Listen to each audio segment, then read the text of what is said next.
لا تنسوا الإعجاب بالفيديو والاشتراك في القناة تشجيعا لنا لنستمر بنشر المزيد إن شاء الله. السلام عليكم ورحمة الله. ازيكم يا جماعة؟ عاملين ايه؟ يا رب تكونوا بخير. النهاردة هكلمكم عن عربية من العربيات اللي تعتبر أيقونة من الأيقونات اللي موجودة في السوق المصري، ومن العربيات اللي مطلوبة برضو في سوق المستعمل، والعربيات اللي ناجحة يعني في السوق المصري، أو اللي حققت نجاح قبل كده يعني.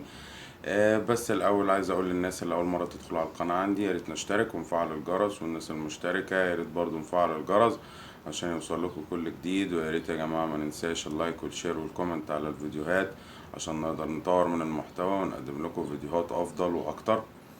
بعمل لكم كده كل فترة فيديو عن العربيات اللي هي الناجحة أو اللي حققت نجاح قبل كده في سوق السيارات المستعملة، والمطلوبة في السوق المستعمل برضو بيكون لها سعر إعادة بيع كويس، وبتبقى مطلوبة يعني وعليها إقبال في سوق المستعمل. والعربية اللي هنتكلم عليها النهاردة هي العربية الهيونداي الفيرنا، وهي اسمها الحقيقي أو اسمها الفعلي من شركة هيونداي اللي موجود في بعض الأسواق العالمية أو في الأسواق العربية. اسمها أكسنت، هيونداي أكسنت، ولكن نزلت عندنا هنا في مصر باسم هيونداي فيرنا. والسيارة دي بتنتج برا من آخر 2002 أول 2003 بدأ ظهورها، ونزلت عندنا هنا في الأسواق المحلية من أول 2004، وكانت نازلة بنسخة كورية بالكامل، وكانت بموتور 1500 سي سي، وكانت نسخة اوتوماتيك، وكانت قليلة شوية، وكان حتى فيها عوامل امان زيادة شوية عن اللي كانت موجودة بعد كده. ده من 2004 لحد 2007. من اول 2007 بدأ تقفيلها المحلي تبع وكيلها طبعا غبور بتاع هيونداي، وبقى تقفيلها هنا محليا، وبدأت تنزل منها بقى النسخ المتكررة اللي بعد كده. بقى بينزل منها مانيوال واوتوماتيك، وبقى بينزل الموتور اللي هو ال 1600 الشهير القوي جدا اللي الناس كلها عارفاه اللي بتحبه في العربية دي. وبينزل منها كان برضو النسخة اللي كان اسمها هاف اوتوماتيك في الاول برضو كانت بتنزل، كانت بتنزل باوبشن اقل وبالموتور ال 1500 اللي كان بينزل في النسخه القديمه. بعد كده بقى الموتور ال 1600 ده هو اللي فضل مكمل معانا، لان العربيه فضل انتاجها موجود عندنا لحد 2014. وهكلمكم دلوقتي اولا على مواصفة الموتور، وبعد كده في باقي الفيديو هنكمل بقى مواصفات العربية بالكامل وشرحها بالكامل، سواء تصميم واوبشن وكل اللي فيها وعوامل امان وكل حاجة هتكلم عنها بالتفصيل. يعني ده يعتبر ريفيو كامل عن العربية. وما نيجي نبدأ كلامنا نتكلم اول حاجة عن الموتور بتاع السيارة.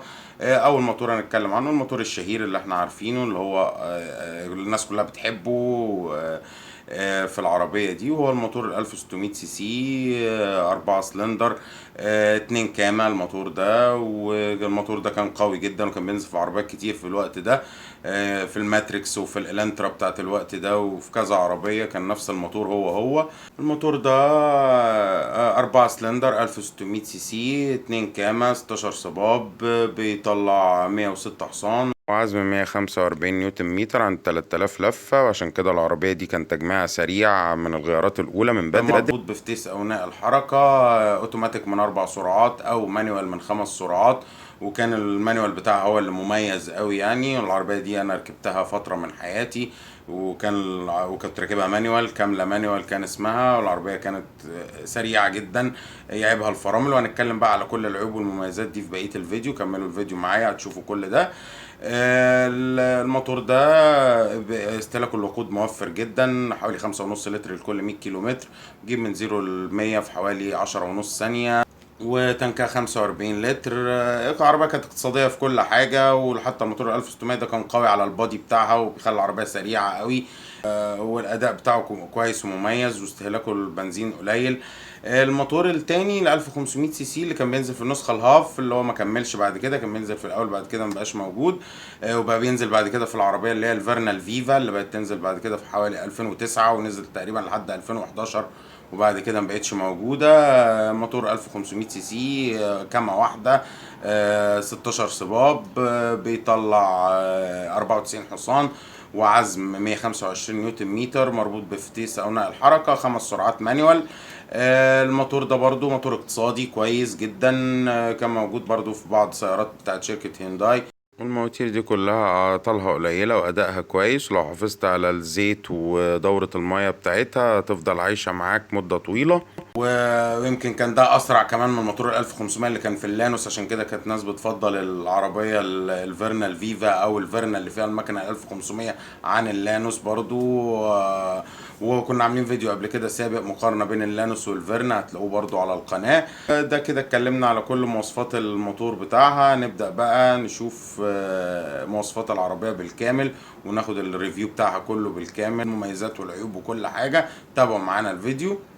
لما نيجي نشوف بقى تصميم العربية الفيرنا أو الأكسنت باسمها الحقيقي، يعني هو طبعا تصميم قديم مش حديث، لأن كانت عربية بتنزل في آخر 2002 وبداية 2003. فالتصميم في الوقت ده كان تصميم كله بنفس الديزاين ده، خطوط كلها حادة وكلها يعني زوايا حادة، ما فيهاش حاجات فيها بومبيهات أو كده. العربية تصميمها بتاع المقدمة، التصميم بتاع الفترة دي، الفوانيس اللي هي البيضاوية، ولكن إضاءة الفوانيس بتاعت العربية فيرنا حلوة لأنه فانوس كبير وبيضاوي. والقمرة بتاعته الداخلية كبيرة فبتدي إضاءة كويسة، واللمبة بتاعته اللي هي الاتش 4 اللي هي بتنور عالي واطي في لمبة واحدة، وإضاءته كويسة جدا على الطريق، مفيهوش أي مشاكل. والإشارات هالوجين عادية في نفس الفانوس. الشبكة الأمامية العلوية شبكة صغيرة كلها جاية بلون الفايبر الأسود، في علامة هيونداي في النص باللون النيكل، وليها إطار كده من النيكل كروم عشان يديها فخامة شوية للمقدمة. والشبكة بتاعتها اللي هي الشرايح الفايبر دي مفيهاش شبك يعني، فمفيهاش شكل رياضي، ولكن ليها شبك تعديل كتير بقى وأشكال نزلت لها كتير، لأن العربية بتنزل من زمان بتضيف لها لمحة رياضية. يعني الشبكة السفلية كجزء من الإكسدام برضو خطوط بالعرض بنفس لون الإكسدام، ما فيهاش جزء اسود ولا اي حاجه، او سبليتر او ديفيوزر امامي. هو الاكسدام كده بنفس بقيته او بنفس شكله، بس فتحاتها للتهوية بالنسبة للشبكة السفلية كبيرة تعتبر. في ناس بقى بتقطع الجزء ده من الإكسدام متعدل شكله عشان يبقى شكله رياضي شوية. وعلى الجانبين بتوعها في الفوانيس اللي هي الفجات بتاعتها أو فوانيس الشبورة، فوانيس عادية دائرية برضو حجمها كبير وبتدي إضاءة كويسة جدا وبتساعد مع إضاءة الفوانيس بشكل كبير. وده طبعا في فئات بتنزل فيها الفجات دي وفي فئات لأ، فبتضاف لها يعني بعد كده. وموجودة طبعا افتر ماركت بتقدر تشتريها وتركبها. وفي النسخة الأوتوماتيك بتنزل فوجات دي فابريكا فيها. وطبعا الكبوت بتاعها كبوت يعتبر متوسط الحجم، متناسب مع حجم العربية، وكبوت جاي عدل وليه سلاحين بارزين على الأجناب بيخلوك شايف أبعاد العربية بكل سهولة. وهي العربية سواقتها سهلة مفيهاش أي مشكلة، والقوائم بتاعتها رفيعة مفيهاش نقاط عمياء ولا حاجة. البريز او الزواج الامامي بتاعها كبير، وهي عربية حجمها صغير وسواقتها سهلة لو لحد مبتدئ ولسه بيسوق جديد كمان. وده الشكل بتاع الفيفا او الفيرنا الفيفا اللي كانت بتنزل في الهند، وبعد كده نزلت عندنا برضو 2009 لحد 2011، واللي كان بينزل فيها المكنة ال 1500. تختلف عنها في الشكل الامامي وشكل الفوانيس الخلفية وشكل الاكسدامات، لكن هي نفس العربية سواء من جوه او من بره او بالابعاد وكله. بس الفوانيس الخلفيه فوانيس طوليه كده، والفوانيس الاماميه مسحوبه شويه بيضاويه برضو ولكن مسحوبه شويه، وشكل الشبكه مختلف وشكل الاكسدام الامامي مختلف. فهي دي الاختلافات اللي بينها وبين الفيرنا العاديه. وده التصميم الجانبي للهيونداي الفيرنا، وتصميم بتاع الفترة دي اللي هو الخطوط الحادة كلها، واللي هو التصميم العدل في كل حاجة، مفيهوش بومبيهات مفيهوش حاجات مسحوبة. وده اللي كان سايد في الفترة دي يعني. خط كتف واضح وبارز من أول العربية لآخرها، وده اللي مديها عرض من الأجناب، وهو جاي باين في البيبان من فوق وفي الرفارف سواء الأمامي أو الخلفي من فوق برضو. بقية تصميم العربية عادل وحاد كله. فيها طبعا الباكيتات بتاعت الأبواب الجانبية دي، وبتيجي بلون العربية في الفئات العالية، والفئات الأقل بتيجي باللون الأسود. ومساحتها الزجاجية الجانبية مش كبيرة قوي ولكن متناسبة مع حجم العربية ومع طولها وعرضها. ومراياتها الجانبية برضو مش كبيرة قوي ولكن مناسبة مع حجم العربية برضو، بتخليك شايف كويس وراك يعني. وده التصميم الخلفي بتاع الفيرنا، برضو تصميم بسيط ومواكب للفترة دي. فوانيس طولية شكلها كان حلو، مواكبة للعصر بتاع الوقت ده، اللي هي الفوانيس اللي بتبقى فيها إضاءة مدورة دي، أو الفوانيس بتبقى جوه العواكس بتاعتها شكلها مدور كده. كانت بتنزل في الهوندا وفي الفيرنا وفي الإلانترا، وكله كان الفوانيس نفس الشكل ده بإضاءة هالوجين عادية، والإشارات والريفرس وكله هالوجين عادية. برضو فانوس طولي وحجمه كبير زي الفانوس الأمامي، وإضاءته كويسة جدا مع المشي. شنطة تقليدية عادية كلها خطوط حادة، برضه الاكسدام بارز لبره شوية. ما فيهوش ديفيوزر ولا أي حاجة. في ناس بتعمل له تعديل بسيط كده من تحت، بتعمل له حتة سودا، أو ساعات دلوقتي بيركب له ديفيوزر أفتر ماركت وسبويلر وكده عشان يحلي شكل العربية ويديها شكل رياضي شوية. ساعات الزجاج الخلفية مش كبيرة قوي، ولكن مناسبة مع حجم العربية. فيها لمبة ستوب صغيرة برضه بتبقى نازلة معاها، وفي نص الشنطة علامة هيونداي.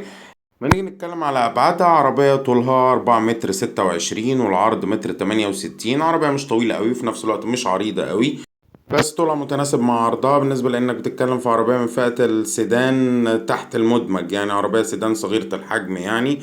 وارتفاعها الكلي 1 متر 41، وده ارتفاع كويس برضو بالنسبة لفئتها. هي مش عالية قوي عن الأرض، ولكن برضو يعني مش بتحك في المطبات غير لو متحملة بالكامل يعني.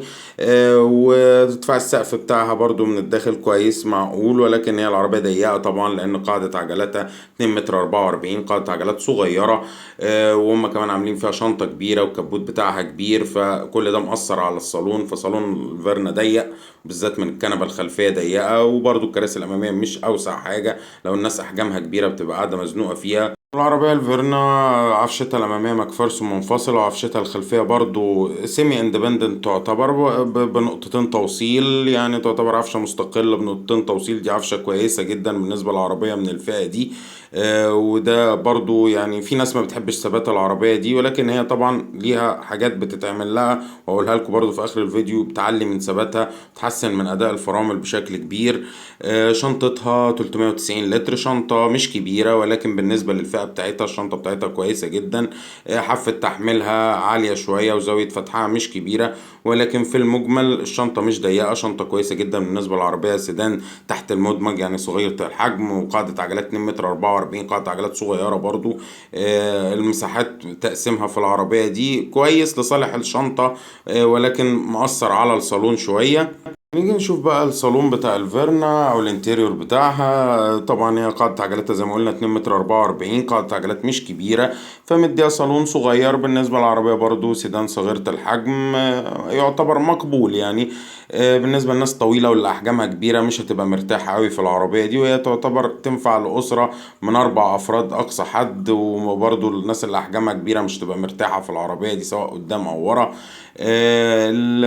الصالون الخامات بتاعته الداخلية برضو، يعني الفترة دي كلها ما كانوش الشركات كلها بتهتم بالخامات، كانوا مقللين في الخامات الداخلية قوي، خاصة في العربيات الاقتصادية اللي هي صغيرة الحجم ومن الفئة دي. العربية دي كانت تعتبر أرخص عربية في السوق في وقتها، ويعني أحسن حاجة موجودة في السوق في الفئة اللي هي الرخيصة الصغيرة دي.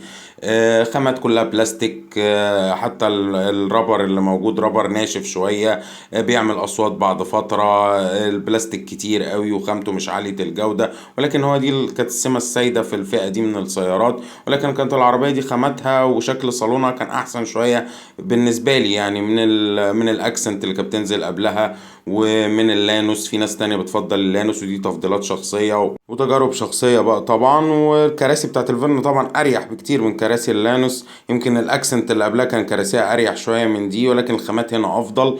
الطارة بتاعتها طارة تقليدية ما فيهاش مالتي فانكشن ولا فيها أي حاجة، وطارة كبيرة، ولكن بتتغير بطارات سبور، شكلها بتشيك شكلها وبتخلي سواقتها تجربتها أحسن شوية. عدادات هنا عدادات أنالوج تقليدية، فيها شاشة صغيرة، البيانات بتاعت العربية الكيلومتر، وبيانات مبسطة أوي. الإضاءة بتاعتها اللي هي الخضراء القديمة دي برضو إضاءتها ضعيفة، ولكن برضو ليها عدادات بتتغير بتبقى شكلها أحلى. وبساعات بيغيروا اللمبات بتاعتها برضو بيخلوا إضاءتها أحلى وأشيك، وكل الحاجات دي بتتعدل في العربية دي، بتحسن من أدائها ومن شكلها. واللي انا حطيته لكم ده الفرق بين اللي هو العداد اللي فيه ار بي ام والعداد التاني اللي ما فيهوش ار بي ام، اللي كان بينزل في النسخة الهاف. وطبعا انا بشوف اللي فيه RPM افضل بكتير واحسن، وده اللي كان بينزل في الكاملة المانيوال وفي النسخة الاوتوماتيك. وهنا ده بقى الجزء بتاع الكونسول الوسطي. هنا فتحات تكييف عالية، والتكييف بتاع العربية دي كان كويس جدا بالنسبة لفئتها، وفوقيه الساعة. تحتيه بقى لمبة الستوب، واللي هو بتاع الحراري بتاع الازاز الخلفي. بيبقى جنبيه زرار الفوجات لو انت ركبته، او في الفئة اللي فيها فوجات. وبيجي بعد كده الكاسيت اللي هو الوان دين العادي بتاعها. وده دلوقتي الجزء ده كله اللي في النص ده بيتغير، الفريم ده كله بيتشال وبيتغير، وبيتحط له فريم ينفع يركب عليه كاسيت بقى اندرويد لحد 10 بوصة.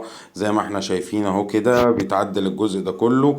وبيبقى بالشكل ده، بيبقى شكله احلى وعصري اكتر، ويخليك تقدر تحط كاسيت كبير وفي اوبشن زي ما انت عايز. تحتيه بقى البكر بتاع التكييف، وتكييفها بكر عادي تقليدي القديم ده. وبعديها 2 كاب هولدر برضو في مكان مميز في العربية دي. بيجي تحتهم مكان كده مساحة تخزين والولاعة. الجزء ده كويس في العربية دي، مش وحش، عملي قوي.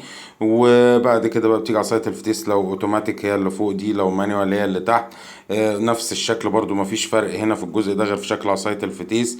وبعد كده بقى مفيش يعني مفيش كونسول وسطي او مسند ايد وسطي كبير. هو في مسند بس في الفئات العالية، بيكون مسند لازق في الكرسي بيترفع وينزل. ده شفناه في معظم الاكسنت، سواء دي او اللي بعدها كمان كان بينزل نفس المسند اللي انا ما بحبوش ده. انا كنت عندي لما كنت راكب العربية دي لغيته وحطيت كونسول، وبيركب لها كونسول حلو برضه بيخليك تسند ايدك، وفي مساحة تخزين وكده. المشكلة المكان ده ضيق، ولو اتنين قاعدين ضخام شوية قدام بيبقوا لازقين في كتافهم لازقة في بعض يعني. وهنا ده الكنبة الخلفية، كنبة تسع لفردين، مش طوال قوي ومش عراض قوي برضو. يعني لو حد يقعد في النص يكون طفل صغير. واللي على الجناب لو طوال مش هينفع الكراسي القدامانية دي ترجع لورا، لأنهم هيتزنقوا رجلهم هتتزنق. لأنهم لو الناس الطويلة فوق 185 سنتي أو 180 سنتي وقاعدين ورا، حتى لو الكراسي طالعة لقدام برضو بيبقوا مزنوقين شوية، وبتبقى رجلهم زنقة في الكراسي. لأن العربية دي قاعدة عجلاتها 2 متر 44، قاعدة عجلات صغيرة، والصالون بتاعها ضيق لصالح الشنطة يعني. خامات بقى بتاعت الأبواب كلها فرش قماش عادي وبلاستيك كله في الأبواب، وناشف حتى شوية سواء في الأبواب الأمامية أو الخلفية. ولو راكب النسخة الهاف بقى كمان هتلاقي الإزاز اللي عندك منافيلا، اللي هو اللي بالأكرة ده. وهو ده السمة العامة اللي كانت في كل العربيات الاقتصادية اللي من الفئة دي في الفترة دي. والعربية دي يعني كانت اقتصادية قوي كمان، وكانت زي ما قلنا كانت أرخص حاجة في السوق. دلوقتي طبعا كل العربيات بقت غالية، وحتى العربية دي بقت بسعر عالي. ولكن هي عربية ماسكة سعر في السوق وكويسة وعملية. وبالنسبة للحاجات اللي الناس اشتكت منها فيها كلها ليها حلول. والعربية دي أنا شايف إنها من أحسن العربيات اللي في الفئة دي، ومعمرة، وموتورها لو حافظت على الزيت بتاعها بلزوجته المظبوطة وفي ميعاده المظبوط. ودورة المية بالذات بتاعتها لأنها حساسة شوية، تحط لها مية موبل وتغيرها على طول كل سنتين أو 40 ألف كيلو. وتحافظ على الأجزاء اللي هي بتاعتها بتاعت العفشة تغيرها في مواعيدها، والأجزاء وقطع غيار الموتور، الفلاتر والسيور والبوجيهات والكلام ده تغيره في مواعيده. العربية دي هتعيش معاك أطول فترة ممكنة، وهتديك أداء حلو على طول، لأن العربية دي بتفضل تجري طول ما موتورها سليم. تفضل تجري معاك وبتجيب لحد 200. العربية دي سريعة. وبالنسبة بقى للي هو العيوب بتاعتها بتاعت العفشة، وإنها عفشتها ضعيفة والكلام ده، العربية دي بالنسبة للانوس هي عفشتها الخلفية منفصلة، اللانوس عفشتها متصلة ومش حلوة كمان. العربية دي لما بتحط لها جنط 15 بكاوتشات 195 50 او 195 55، لو انت عايزة تبقى عالية شوية تركب مع الجنط ال15 سدادات سيليكون على السوسة الخلفية عشان ما تحكش في الرفارف. وكل جنط ده هيحكم لك العفشة، وهيحسن من أداء العربية في الملفات وفي الثبات وفي أداء الفرامل كمان. فراملها فعلا ضعيفة على الموتور ده، بس ليها تعديلات بتحسنها. بيغيروا لها السيرفو بتاع الفرامل من 15 ل 22، وبيغيروا اللي هي الخراطيم بتاعة الفرامل. وساعات بيغيروا الطنابير الخلفية كمان لطنابير بدل الدرامز اللي هي طنابير ديسكات بتاعت عربيات تانية بتنفع معاها. كل ده بيحسن من أداء الفرامل بشكل كبير مع الجنط الكبير والكلام ده. من أول 14 بيحسن أدائها، ولكن ال 15 هو المظبوط مع العربية دي، وبيخلي أدائها كويس وتاخد منها يعني ماشي كويس. العربية طبعا مش هتكلم على أسعار، لأن الأسعار دلوقتي في ارتفاع مستمر ومش هنتكلم عليها. لو جينا نجمل الأوبشن اللي بيبقى موجود فيها، لأن هي ما فيهاش عوامل أمان خالص عندنا، لا فيها إيرباج ولا فيها ABS ولا أي حاجة. هي بتاعت اعلى فئة سنتر وانذار وازاز كهرباء، والهاف بيبقى فيها 2 ازاز منافيلا ورا، مرايات كهرباء وفوجات في الفئة اللي هي الاوتوماتيك، وكمان الاوتوماتيك بجنطة 14 حديد. تلف فرش الابواب من الهاف عن الكاملة، الكرسي والطرب يبقوا متحركين برضو في الكاملة. وابور نزل منها في فترة فيرنا ستار كده، كان حاطط لها بادي كيت ومروشها شوية وشبكة معدلة وسبويلر وكده. هي ليها تعديلات كتير بقى موجودة لها بره، واكسسوارات بتركب لها وحاجات كتير قوي ممكن تعدل من شكلها. هي عربية تنفع لبنت لو لسه بتسوق جديد، او لشاب صغير، او شاب لسه بادئ حياته، او لأسرة صغيرة. كل ده ينفع معاها. قطع غيار متوفرة في كل حتة، صيانتها سهلة، الميكانيكية حافظينها. هتلاقي لها قطع غيار جديدة واستيراد وكله، وكلها بسعر مقبول جدا حتى بعد الغلو كده. العربية دي مميزة في الحتة دي، وانا بشوف ان هي سعر اعادة بيعها دايما ماسكة سعر عشان خاطر كده. بس كده، يا رب يكون الفيديو عجبكم وتكونوا استفدتوا منه. ما تنسوش الاشتراك في القناة وتفعيل الجرس عشان يوصلكوا كل جديد. وما تنسوش برضو اللايك والشير والكومنت على الفيديوهات عشان نقدر نطور من المحتوى ونقدم لكم فيديوهات افضل.